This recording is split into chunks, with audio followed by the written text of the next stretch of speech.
নমস্কার বন্ধুরা, কেমন আছেন? আজকে একটা কমন টপিক নিয়ে আলোচনা করতে চলে এসেছি। টপিকটা কি? যে স্বামী স্ত্রীর উপর অত্যন্ত অত্যাচার করছে, এতটাই অত্যাচার যে স্ত্রী সহ্য করতে পারছে না। এক্ষেত্রে স্ত্রীর আইনি অধিকার কি কি আছে? আপনি ভাববেন যে এই নিয়ে তো প্রচুর ভিডিওস আছে, তো এই ভিডিওটা দেখবো কেন? প্রশ্ন তো আসতেই পারে। আমি অস্বীকারও করছি না যে এই নিয়ে ভিডিও নেই, কিন্তু এই ভিডিওটা আপনার দেখাটা উচিত, কারণ এই ভিডিওতে এমন কিছু আছে যেটা বাকি সব ভিডিওতে নেই। কি আছে? দেখুন, অভিযোগ তো আপনি আনতেই পারেন। গিয়ে একটা সহজ বুদ্ধি দেবো যে 498 আইপিসি একটা কেস করুন, না হলে নতুন আইনের সেকশন 85 বিএনএস অর্থাৎ ভারতীয় ন্যায় সংহিতা 2023 একটা কেস করুন। তারপর দেখুন কি হয়। এই বুদ্ধিটা কিন্তু আমি শুধু দেব না, কারণ আপনি যখন একটা কেস করবেন, কেস করার জন্য আপনার কি কি প্রিপারেশন থাকতে হবে এবং কোন কোন এভিডেন্সেস গুলো, কোন কোন প্রমাণগুলো নিয়ে তবেই আপনি কেস করবেন, সেই বিষয়ে আপনাদের বলুন। কারণ এরকম অনেক সময় হয় যে একটা রাগের মাথায় গিয়ে বা ইমোশনাল হয়ে আমরা একটা কেস করে দিই, কেস করে চুপচাপ বসে থাকি। যে তদন্তকারী অফিসার এই তদন্ত করে, সেই এভিডেন্সেস গুলো জোগাড় করে একটা চার্জশিট দেয়। চার্জশিট দেওয়ার পরে কোর্টে যায়। কোর্টে যে আমাদের পাবলিক প্রসিকিউটর যে থাকবে, সরকারি উকিল বাবু, সেই কেসটি লড়ে এবং সঠিক প্রমাণের অভাবে অনেক সময় দেখা যায় কেস থেকে বেকসুর খালাস পেয়ে যায়। তখন আমরা কি করি, মনে মনে যেই পুলিশ অফিসারটি তদন্ত করেছেন তাকে মনে মনে একটু রাগ করি তার উপর। যেই উকিল বাবুটি কেসটি লড়েছেন বা যেই কোর্টে কেসটি চলেছে, সেখানেও আমরা একটু মনে মনে একটা আমাদের ক্ষোভ বা রাগ নিয়ে আমরা ঘুরি। বলি যে গরিবের জন্য আইন আদালত নয়, আমার কথা কেউ শুনলো না, আমার কথা কেউ বুঝলো না, সত্যির কোনো দাম নেই। কিন্তু দেখুন, সত্যির তো দাম অবশ্যই আছে। সত্যিকে কেউ চেপে রাখতে পারে না। কিন্তু দেখুন, সত্যিটাকে সামনে আনতে হবে। সামনে আনতে গেলে কিছু প্রমাণের প্রয়োজন আছে।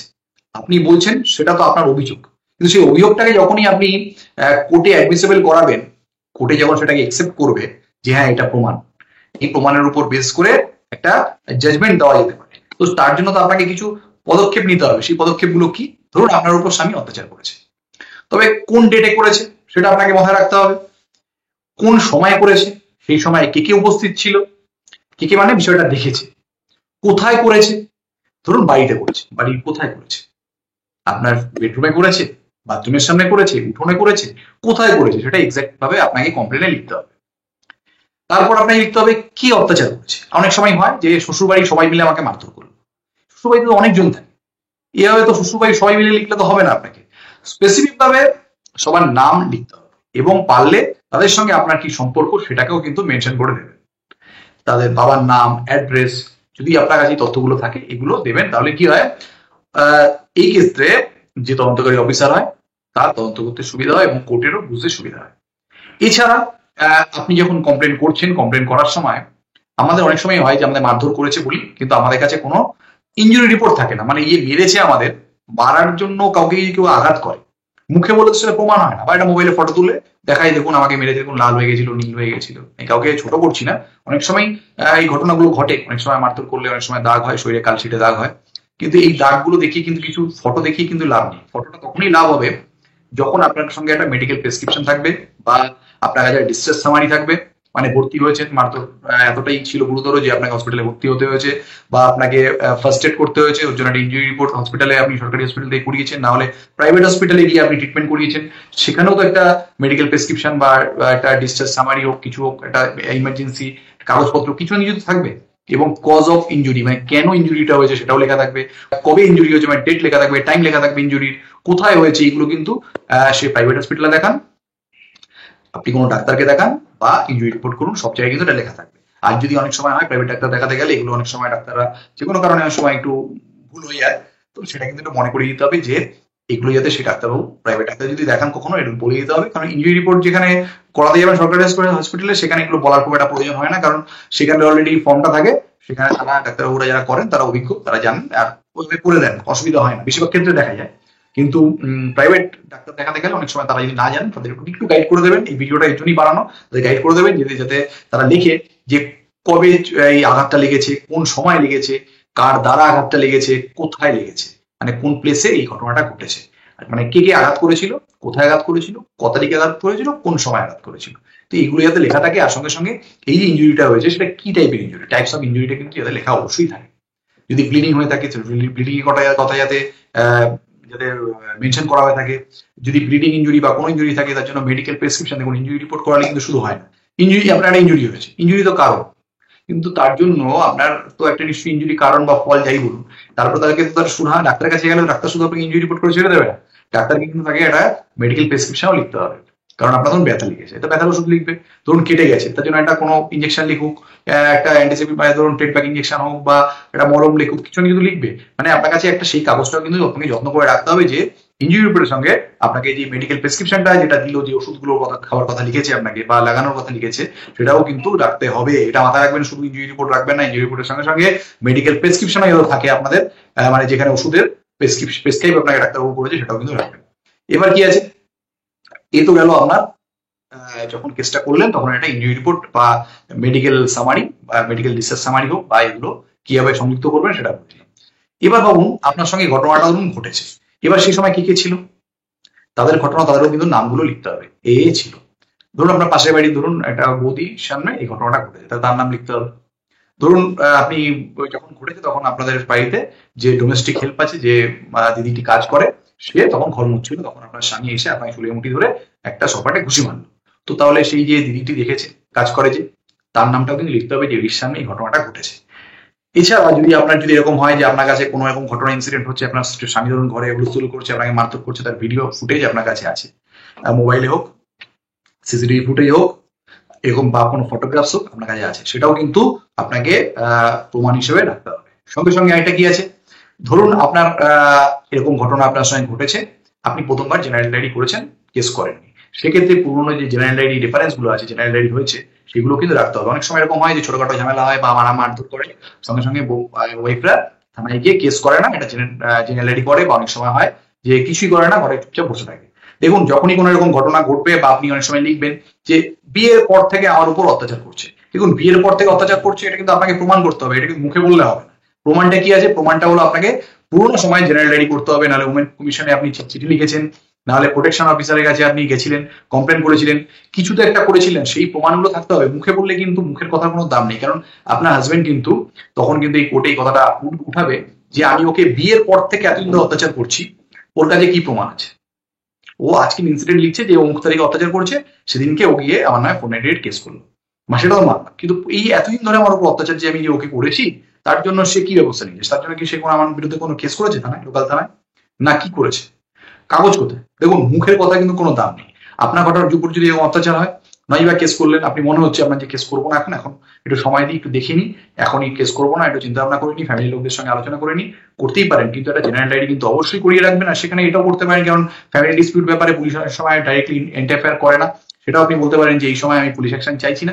আপনি যদি চান, আপনাকে লিখে দিতে চান, ওরা বলবে হয়তো যে আপনি তাই লিখে দিন আপনি পুলিশ অ্যাকশন চাইছেন না, সেটা আপনি লিখে দেবেন যে আমি পুলিশ অ্যাকশন এই মুহূর্তে চাইছি না, কিন্তু আমি একটা এই বিষয়ে একটা ফিউচার রেফারেন্সের জন্য আমি একটা জেনারেল ডায়েরি করে রাখতে চাই। সেই জেনারেল ডায়েরি দিয়ে আপনাকে ধরুন মারধর করেছে, সেই জেনারেল ডায়েরি রেফারেন্স দিয়ে আপনি কিন্তু পারলে ইনজুরি রিপোর্ট করাবেন, ডাক্তার দেখাবেন, এগুলো করিয়ে রাখবেন। তাহলে কি হবে, সেগুলোকে আপনি যত্ন করে রেখে দেবেন।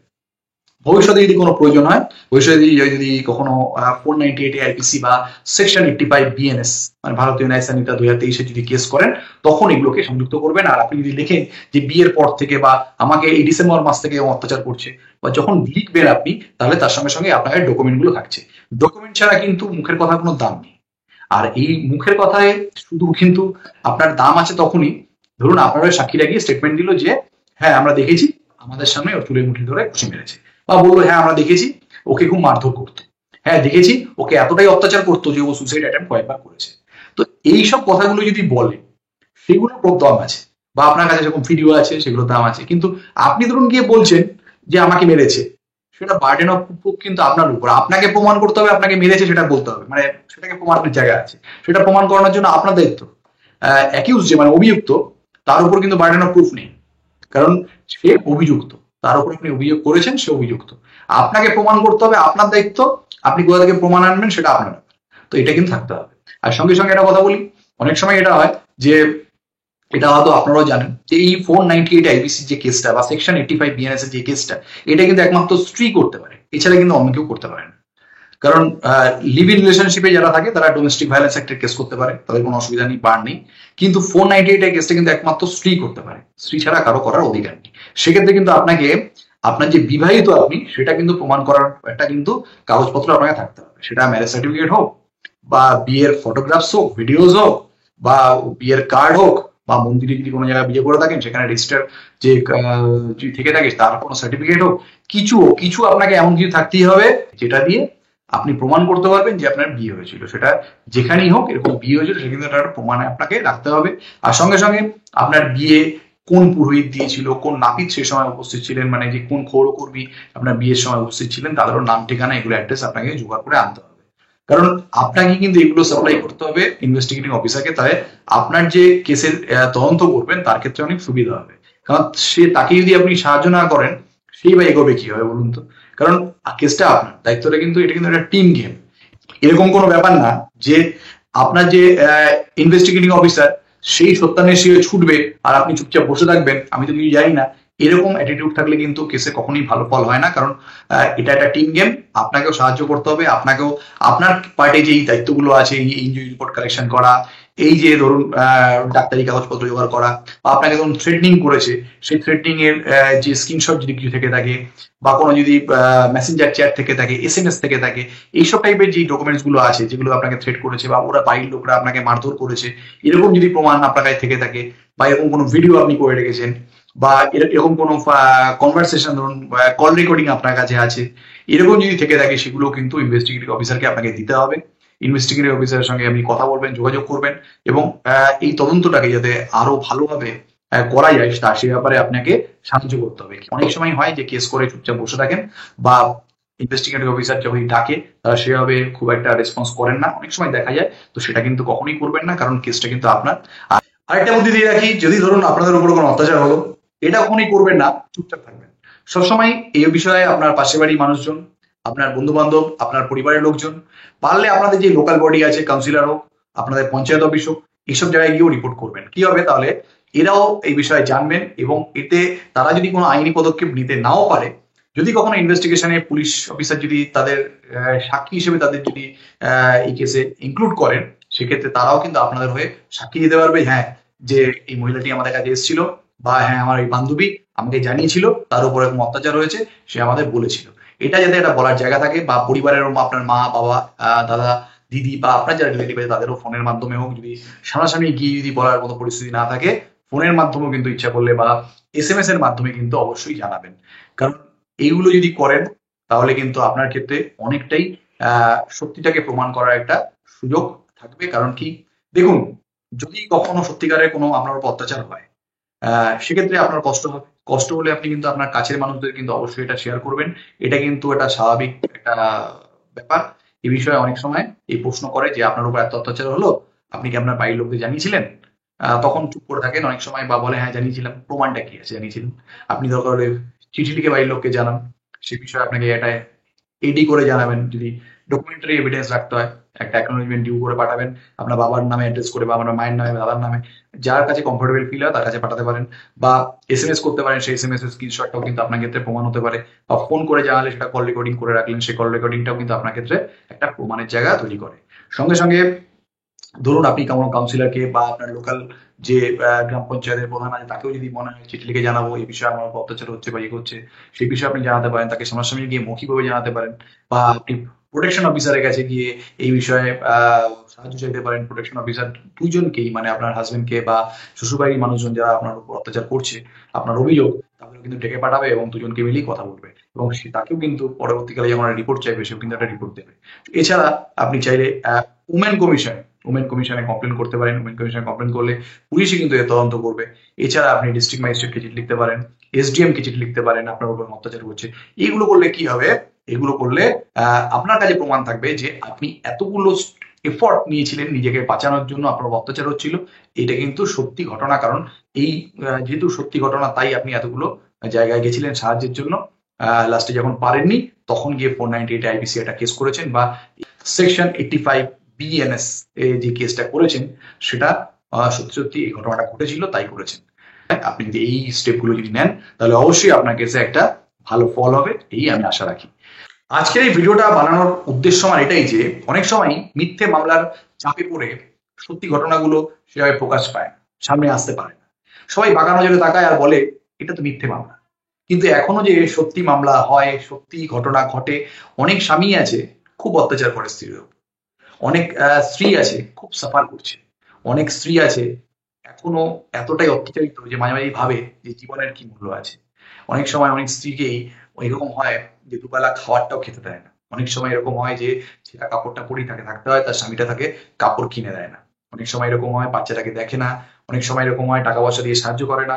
অনেক সময় এরকম হয় প্রত্যেক দিন মদ খেয়ে এসে মারধর করে, অত্যাচার করে, নোংরা নোংরা ভাষায় গালিগালাজ করে, বাপের বাড়ি মানুষদের নিয়ে ছোট ছোট কথা বলে। এগুলো কিন্তু অনেক নারীদের সঙ্গে এখনো হয়।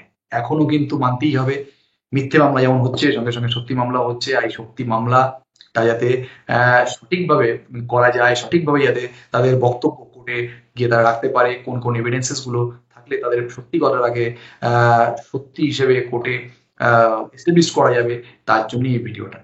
এই ভিডিওটা যদি ভালো লেগে থাকে, যদি মনে হয় যে এই ইনফরমেশনটা আরো আরো অনেকের সঙ্গে শেয়ার হওয়া দরকার, এরকম অনেক মহিলা যারা আছে, যারা অসহায় মহিলা, যারা সেভাবে জানেন না বা তাদের উপর অত্যাচার হয়ে চলেছে বিভিন্ন জায়গায়, তাদের যদি এই ভিডিওটা তাদের পর্যন্ত পৌঁছাতে পারে তাহলে তাদের অনেক কিছু জানা হয়ে থাকবে। আর সঙ্গে সঙ্গে এই ভিডিওটার যেই করার যে উদ্দেশ্য সেটাও সফল হবে। আজকের মতো এখানে শেষ করছি, ভালো থাকবেন, নমস্কার।